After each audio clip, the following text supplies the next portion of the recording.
Hello and welcome. Tonight on our live exam prep series, we'll be going through some Utah law topics where the concepts will be very familiar with what you need to be familiar with in order to get your Utah real estate license. I'm Rick Roller and I'll be working with you tonight. We've got about 18 different questions we're going to be looking at. They're all multiple choice questions, just like you're going to see. And as I'm sure you're aware, multiple choice testing is a situation where if you can eliminate one or two of what couldn't possibly be the right answer, now you got a 50-50 chance of getting it right. Okay? But tonight, pay attention to these concepts because they are concepts that you're probably going to see again. I'm Rick Roller. I'm a longtime real estate broker, started in about 1978. And I've been instructing real estate classes since about 1980, helping people get their real estate license in several different states.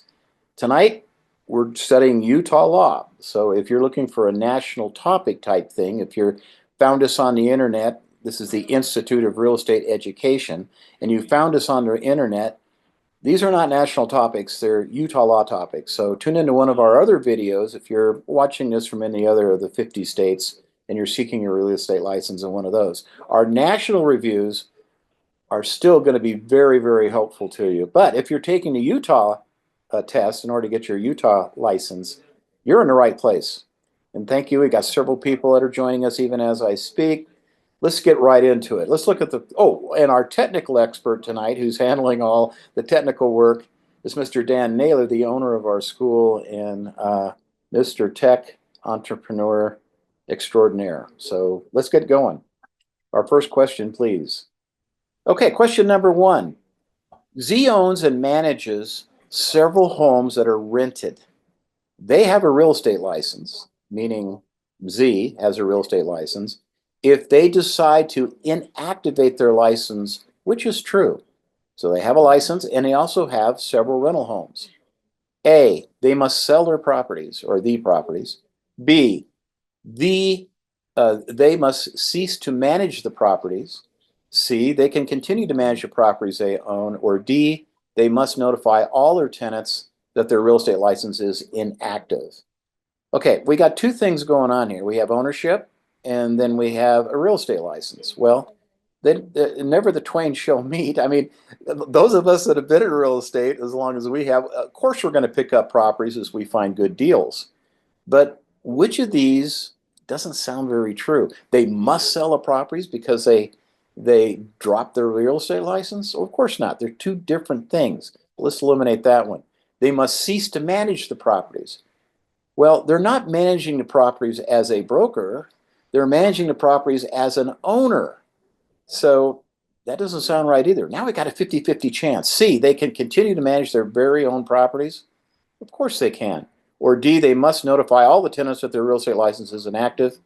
Why would they have to do that? Their relationship with those tenants are as a landlord and tenant, not as a real estate licensee. So the correct answer to this one obviously is, survey says, C, they can continue to manage their own properties. Of course they can.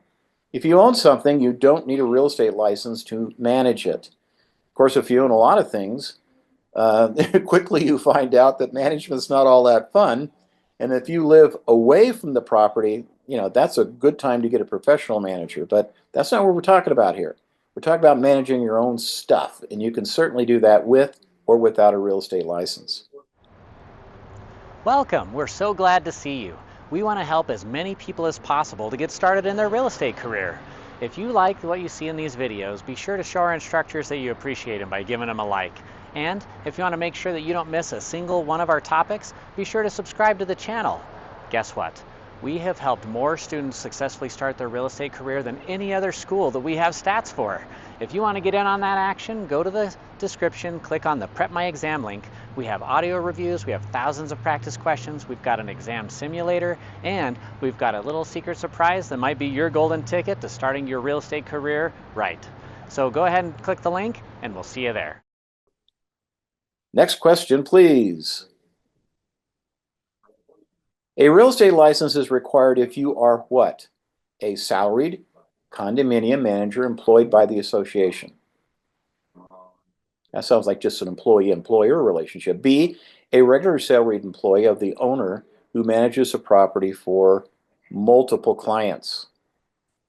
That multiple client thing gets you in hot water because certainly you can manage your own stuff, right? Or you can manage things that are owned by the company you work for, but not multiple clients. That would require a license. See, a registered timeshare salesperson. Well, that's a whole different thing. And the timeshare is a different gig than normal real estate. You know, it helps you learn how to close and helps you how to create desire to own things and that kind of thing. It's great sales training, but it may not be a licensable activity that would allow you, just because you're a timeshare salesperson, to sell real estate, okay, or even show properties. D, a regular salaried employee of a property management company with the primary responsibility to manage accounts payable. Okay, guys, which one are you thinking?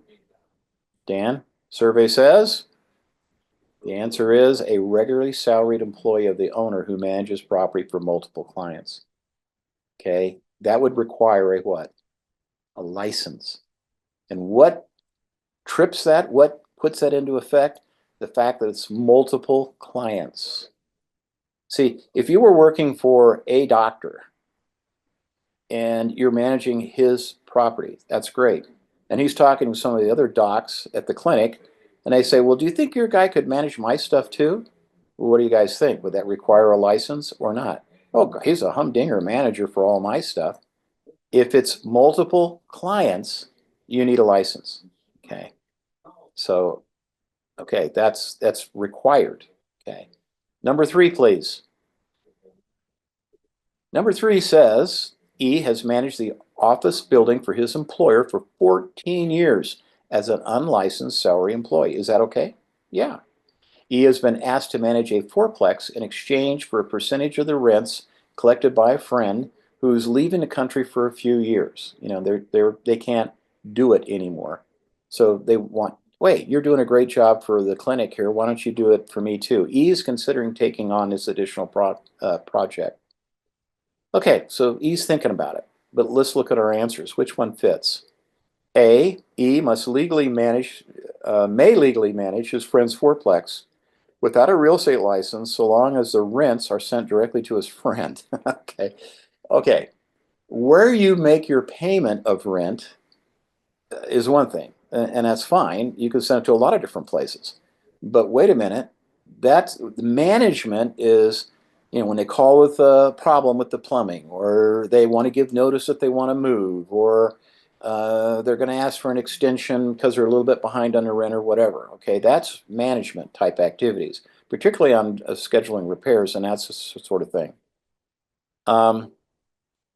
Look at C. C says E may show the property for lease, but may not arrange repairs. Okay, well, you know, arranging repairs is definitely management, but showing the property for lease is kind of like showing property for sale. You know, that's definitely going to require a license. And once again, look up at the stem of the question. He is considering taking on this additional project, which looks like you're doing more than just one owner's work, which would require a license. And then D says he may only manage on another's property if he's notified the division of his activities. Look, I don't have a license, but I'm going to, you know, manage these 4 other properties for 4 other docs that I know. Is that okay with you? Okay, so guys, what do you think? Survey says correct answer is E, must be licensed real estate agent to manage fourplexes under these circumstances. Why? Multiple owners, multiple projects. One owner, one project, you're a regularly salaried employee. That's a different gig, okay? So there is an exemption if you're a regularly salaried employee, but that's only for one owner. Now, could the clinic have a partnership and then that partnership employs you? I don't know. You start moving into some of these things. Well, what if, what if, what if, what if? Don't what if your questions. Eliminate ones that can't work, like you can legally manage his friends without a license as long as you or he gets the rent directly. No. Eliminate that one. E, may show the property for lease, but can't arrange for repairs. Obviously a gobbledygook, stupid, wrong answer. D, he may only manage other properties if he's notified the division. Hi, look, I'm managing real estate illegally. Is that okay with you guys? Okay, I don't think so. Correct answer is B. If you're going to manage multiple owners and multiple properties for multiple owners, you need to what? Get a real estate license. You know, and maybe some of you are actually in school for that very purpose. Let's look at the next one, please. Number 4. Number 4 says that P uses a quitclaim deed to give ownership of his property to D so that D can sell it for him. Well, who's the owner now? Well, D is. Since D doesn't have a real estate license, which is true. Well, guys, look, it looks like, you know, you're trying to circumvent the license law. So D could be fined for circumventing the license laws. Hang on that then. That's kind of warm and fuzzy. But look at B. B is exercising an exemption to license law. Well, yeah, but how did you get there? And what convoluted situation did you go through to get there? They're going to look at all that. Look at C. D can advertise a property through the Association of Realtors. Association of Realtors does not arrange for advertisements, okay? It's our private club, you know, that we join. We get a lot of education through the association, and you also, because you remember the association, have access to the MLS, which is very essential to our industry, but they don't handle advertising. Wrong answer. D. D can ask for a higher commission situation than a licensed agent can. Well, that's ridiculous as well. Eliminating those two, what do you think? Is it A or is it B? Survey says, Mr. Naylor, D could be fined for circumventing license law. Well, wait a minute. I was an owner. No, you were a convoluted owner that you thought, well, wait a minute. Why don't you give me a quitclaim deed so it's in my name now? And then guys, it's not going to wash. Okay. Well, you've been an owner for 6 weeks now. What did you pay for it? Well, I didn't pay anything for it. We just put my name on the title so I could, it's not going to work. Look at number 5, please. Number 5. Survey says, let's look at number 5, please, Dan. Okay, a real estate licensee is not required for what? A real estate licensee is not required for what? A, an attorney that sells real estate for a living. Okay, attorneys don't need a real estate license if they're acting as an attorney. Okay, they don't need a real estate license for selling their own investments. But this guy or this individual is selling real estate for a living, but I'm a lawyer. Well, that's great, but we're not talking about legal work. We're talking about real estate sales, which under Utah law requires a real estate license, particularly when you're doing it for a living. Come on, man. B says someone acting as an agent in a single transaction for a commission. Well, I only did this one deal and then they're going to pay me, Iffy, iffy, iffy. How about C, a trustee selling real estate under trustee's deed? Okay. Trustee's deed is what a trustee, could be of a trust, but a trustee's deed, that's fine too, but, this is typically a foreclosure type of activity, perhaps. Look at D. A salaried property manager receives a leasing commission. Look, if you receive a bonus or a commission for a specific transaction, that triggers a necessity to get a license. So, which one is he not required to have a license for? Survey says, Mr. Dan, let's see what it says. The trustee selling under a trustee's deed, which is most likely a foreclosure. Okay. When you have a sale and the bank ends up owning it, they don't want it. So if you're selling it, or you're a trustee of a trust trying to sell it, but you're not owning the trust, guys, you need a license. If you're doing it for somebody else. Now, trustee or under a trustee's deed, it would probably be because of a foreclosure. So let's look at number 6. That was a little tricky, but you'll get it by process of elimination. Which of the following has the authority to make rules for Utah real estate agents? How about the Utah Real Estate Commission? That sounds pretty good. How about the Division of Real Estate? Now, the division are the state employees that come and run the office and do all the things that you have to do to keep the government running. But the Real Estate Commission These were 5 people in Utah that have been appointed by the governor with the approval of the state senate to be on the commission. And these are the ones that will handle the hearings. They will decide how bad you were as a a little boy or little girl. They're the ones that will decide what your discipline will be and whatnot. Now, that sounds pretty good, okay? And they also make the rules and regulations, of course. It's not the Association of Realtors, of course, and it's not the Executive Director of the Department of Commerce. Guys, it's the what? A, the Real Estate Commission. Survey says that is the correct answer, okay? The division are the revenuers, the regulators that show up for work and receive a salary. Association of Realtors is our private club, but you need to belong, perhaps, particularly if you want access to the MLS.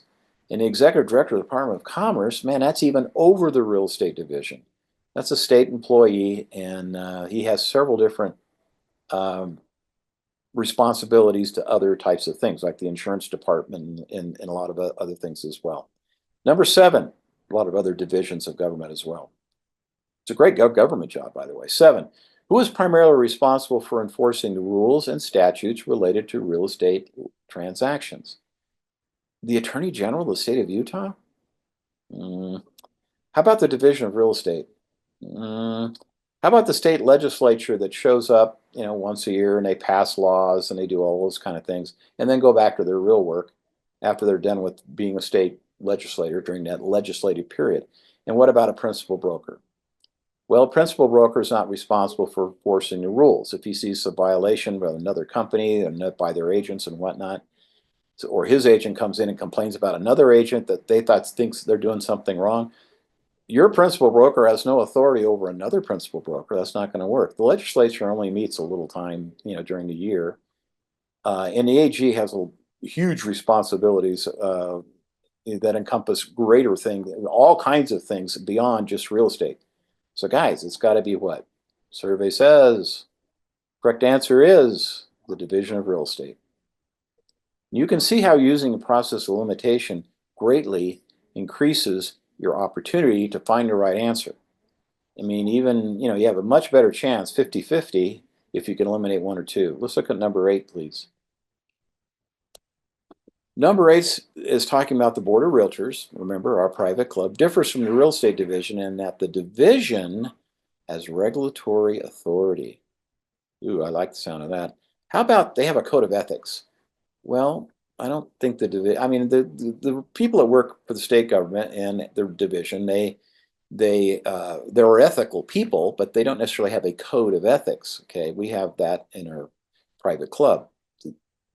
Okay, helps realtors work together in the industry. Well, I guess you could say that, but you don't have to be a realtor to have a license. You can have a license. A lot of people have a license and they're doing commercial, they're doing leasing, they're doing a lot of things, or a lot of people just work on their own properties. That's too, okay. So what about B? Is the Board of Realtors a private organization? Okay, so all these, which do you think, guys? Survey says has regulatory authority. Now, the people at work in Utah government, of course, they have ethical standards, but they don't have a code of ethics. Okay. The people that have the regulatory authority are at the division. That's a part of state government. Okay, and so we have an insurance type division, and they have a different name than that. But we have a lot of different aspects of state government. But they're the ones that have regulatory authority. The term regulatory is what really tricks this question, or should have tripped it in your mind. Oh yeah, okay. The division, regulatory authority, Board of Realtors. Does the Board of Realtors have regulatory authority over the laws, rules, and regulations of state government? Okay, go to number 9, please. A licensee has a maximum of 10 days to respond when A, their broker notifies them that the broker's license has expired. B, they receive an offer for a property they have listed. C, they are notified that their license has expired. Or D, they receive notice from the division about a complaint. Okay, licensee has a maximum of how many days to respond? Well, guys, are you going to respond when you get an offer? Well, yeah, of course, but there's no maximum for that. You want to get on it as soon as you can, but lots of things could happen, or you might have to pull some information together. Your seller might say, well, we had a whole lot of activity last weekend, and everyone seemed to really like the property. This is just the first offer. Can we wait 6, 8, 10 hours to see if we get another offer? Well, yeah, okay. Well, so what's this 10 days all about? Well, what do you think, guys? Which one of these do you think the 10 days would apply to? Well, survey says, click the button, they received notice from the division about a complaint. 10 days to respond. Now, if you're out of state, if you're on vacation in the Hawaiian Islands or something, hopefully they get a hold of you, but there might be some reasons why it took more than 10 days, but you better have a dang good excuse. Well, I was incarcerated. Yeah, well, yeah, we didn't know about that either. They received notice from the real estate division about a complaint. 10 days. Get back to them. Don't dilly-dally around. Get back to them right away and say, well, let me work up my response, and then I'll get it into you, within what? Within the 10 days. As soon as they notify you, you need to get right on it. Let's look at number 10, please. I hope you're getting a feel for how these questions pan out. And of course, these are concepts you got to know, guys. This is why it's a test. The Division of Real Estate will look into a commission's dispute if license law was violated, the commission was below 4 or 10, B and C. The dispute is between a broker and their agent. Okay. They're very interested in license law violations. Okay. They're not interested between squabbles between you and your broker. Okay, and commission rates are always negotiable. Could be 4, could be 6, could be 5, could be 10, could be 2. Okay, so what do you think, guys? Which one of these looks really good? Survey says, yeah, of course, if the license law was violated, not an argument between you and your broker. Okay. One thing you got to be really careful about, maybe your commission is some sort of on a graduated scale. So if you've sold this much real estate, you get this much. If you've sold this much real estate, you get this much. Well, you've sold this deal, puts you right here, but is that you get the higher commission after you meet this and it's on the next deal, or is it on this deal? Little distinctions like that could, if they're not spelled out clearly, could cause a dispute, between you and your agent. So look at that employment agreement very carefully and make sure that's very clear. When, yeah, you've met that level, but you haven't met that level until this deal closed. So it's not this one, it's this one, perhaps. It depends on how your contract's written. Read it carefully, and if you don't understand it, sit down with someone that's good at law, like a lawyer. Then you'll understand it. Okay, next question, please. I think we got a few more. We got about 18 tonight, I say. Which of the following penalties might the division impose if there's an illegal activity in a brokerage regarding a trust account? Well, this is something they get real miffed about, okay? But could the division, an arm of state government, put you in jail? Jail time for the broker. They don't have that authority. A judge might, but they don't. They're regulators, not judges. B, fines and cease and desist orders. Seizure of the brokerage assets. Could the division do that? Well, we're here to hook your car. How about community service? Okay. These are not regulatory responsibilities, except for what? Survey says. Fines and cease and desist. Okay? That's what the division can do. They can fine you and they can say, don't do that. But they can't put you in jail. You can't come hook your car and haul it off. And they can't require community service. Those are kind of things maybe a judge might be able to tell you have to comply with, but not the division. The rules and regulations are decided by the commissioners, but once they're put into effect, commissioners don't show up for work there at division every day. It's a staff of state employees. okay? And they can say, because they have investigators, and they can say in the staff, well, normally on things like this, you know, illegal activity, this is what we're going to do to you. If you don't like that, you can appeal it. You can go to court, but then you're in front of a real judge, and the real judge could put you in jail. This is horrible what you did. I think you got to serve a little jail time in addition to paying all these other fines and penalties. Look at number 12, please. Getting a little ridiculous, but guys, some of these answers are ridiculous, okay? And if it's so ridiculous, you can probably eliminate that one. Number 12, if an agent breaks a real estate rule or statute, who would they go before at a hearing? Okay, we kind of gave this one away already, really. Is it the commission, their broker?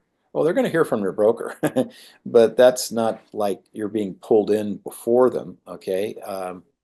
Real estate commission, your broker, the director of the real estate division, or Utah legislature.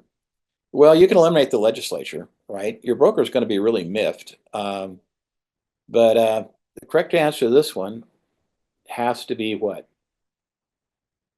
I know you're there. Yep, the real estate commission. Okay, they're the ones that are going to say, well, in our opinion, this is what we're going to do to you.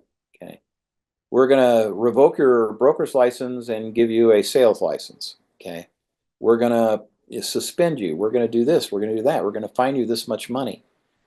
Okay, and they're the ones who are going to be at the hearing. Now, most of the hearings are public. You can go to those. Of course, during COVID, it was difficult to go. They didn't, but they did have them online, and you can visit them that way. Most agents, in my experience, of all these years, have never been to a commissioner's meeting. I mean, they're public. You can go, and then what'll happen if they get in this really hairy stuff? They say, okay, that completes the public portion of this meeting. We will now go into private session, and you'll be dismissed. By the way, you also get CE credit for attending those commission meetings. Okay. Number 13, if you need a couple more credits, that might be a good place to get it. It's all core too. 13, when a licensee is found guilty of fraud. Guilty of fraud. Now, who would find you guilty of fraud? It'd be a judge. The Real Estate Commission can impose what? A, fines and license revocation. B, property seizure, jail time, or community service. Well, those last three, property seizure, jail time, and community service, that's judge kind of stuff, isn't it? But they can, attach fines and license revocation. That's within their powers. Well, so let's see if we're right. Survey says, yep, fines and license revocation. Okay, they issue the license. You had to comply with many things to do that. Pay a fine, or not a fine, pay a fee, and also have completed all your education hours. You get a certificate for that. You have to send all that in. They look it over. They do a background check, and if you're clean, they'll give you a license. If you're not, they probably won't. If you're guilty of fraud, even in another state or somewhere, don't even bother. Hey, it might be good to have education anyway, but you're not going to get a real estate license. Look at number 14. Who may conduct an informal hearing? Okay, you can go formal or informal, but who can conduct that? How about the division staff member? How about B, a broker who's not involved in the transaction? Why would they be interested? How about C, a broker of the agent involved? How about an unlicensed neutral party? Now we're talking about an informal hearing, but that's not too off for, well, we need more information before we decide what we're going to do to you. So we call this an informal hearing.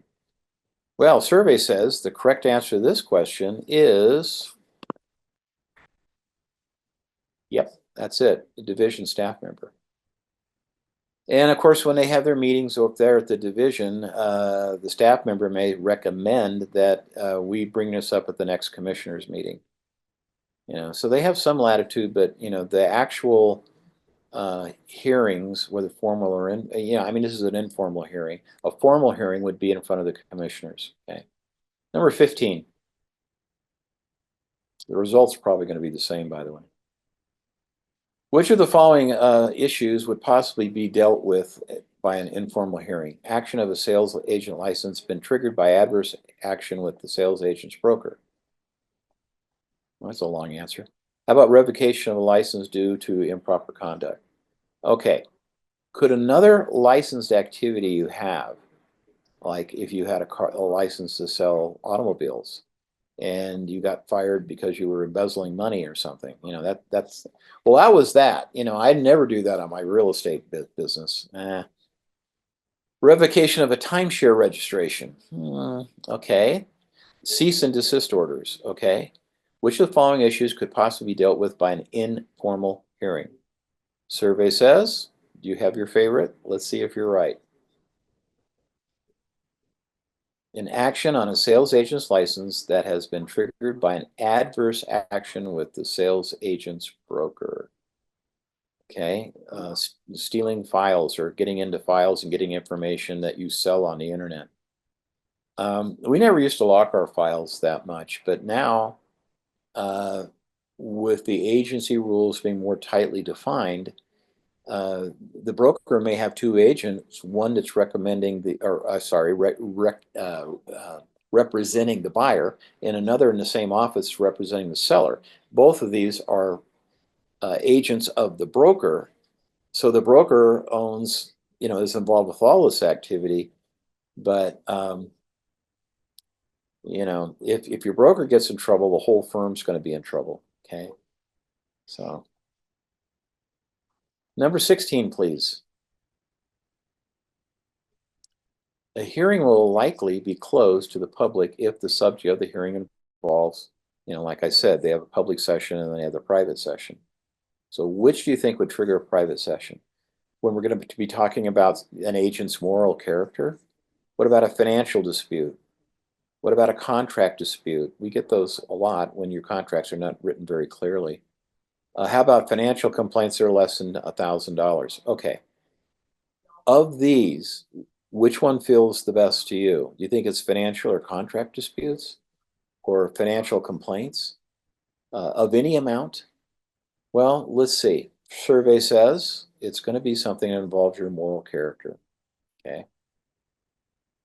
And that could be any type of criminal activity or violation. You caught trying to steal a car or holding up a 7-Eleven with them. It's going to affect your real estate license, of course, because it is something involving your moral character. So they're going to go in a private session to handle that. Number 17, please.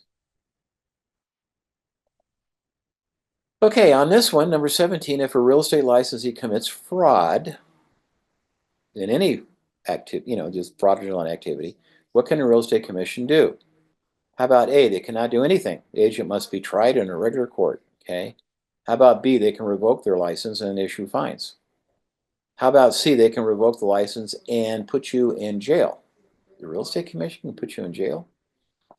How about D, they can suspend their license and seize their bank accounts? Okay. Those last two are, wow, that's a lot. So, but that's not a regulator's jurisdiction. But what about the first one? They can do anything? Can I do anything? Of course they can do something. Okay. Even if you're not in court. Okay, so the answer has got to be what? Survey says, well, they issued your license, and if you violate things, they can certainly revoke it. And they can also issue fines. Now, it used to be the fines were capped out at a low amount. Now they can get pretty excessive. And it can be a fine for each different violation. So if you have several different violations, these can easily get in the tens to or more thousands of dollars. Just keep your nose clean.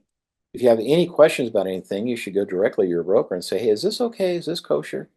Okay. This is a big thing. You committed fraud in any activity. Well, that was my real estate stuff. I'd never do that. Doesn't matter. Number 18. If a licensee violates Utah license law, they can face fines up to what? 10, 5, 1,000, 50, 5,000, $10,000, $5,000, $1,000, $3,000. Okay, guys, what do you think? You either know this or you don't. The correct answer is survey says. Correct answer is up to what? 5. But that's per violation. If they can find 2 or 3 things you did wrong, it could be $15,000 or $10,000, right? But that's per violation. It's not 10. It's not 1,000. 10's too much for per violation. It's 5.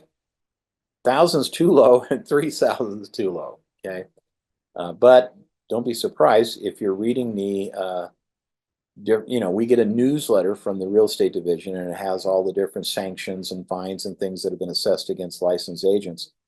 So if you see someone that's on there, it's $15,000. They did several things wrong. Okay. Well, that's our last one tonight, I believe. I don't believe there's another. Thank you so much for being here. My name is Rick Roller, and we're the Institute of Real Estate Education. Please get a hold of us if we can be of any help. If you'd like to speak to me personally, my secret cell phone number is 801-556-8000. That's 801-556-8000. And we appreciate you being here tonight. Thanks and good luck. And you're doing the right thing. Back in the late 70s when I first got licensed, the market was a lot like what we're entering into now. People said, well, you're crazy getting into real estate. Well, man, I sold over 50 properties my first year, and I sold almost 100 my second year. Guys, this is the time when people really need your help, that we need good quality people. So study hard, pass the test the first time, but get a hold of us if you could use some help on getting through the exam. Thank you, and we'll see you next time. Thanks for joining us today. You are taking the right steps to get started on your real estate career, and we're proud of you. If you want to make sure you don't miss a single one of our videos, go ahead and subscribe to our channel right now. And if you want to show our instructors that you appreciate them, give them a virtual high five. Click that like button. If you want to join us for our PrepMyExam reviews that include all the tools you'll need to get started in real estate on the right foot, go ahead and click the link in the description, and we'll see you there.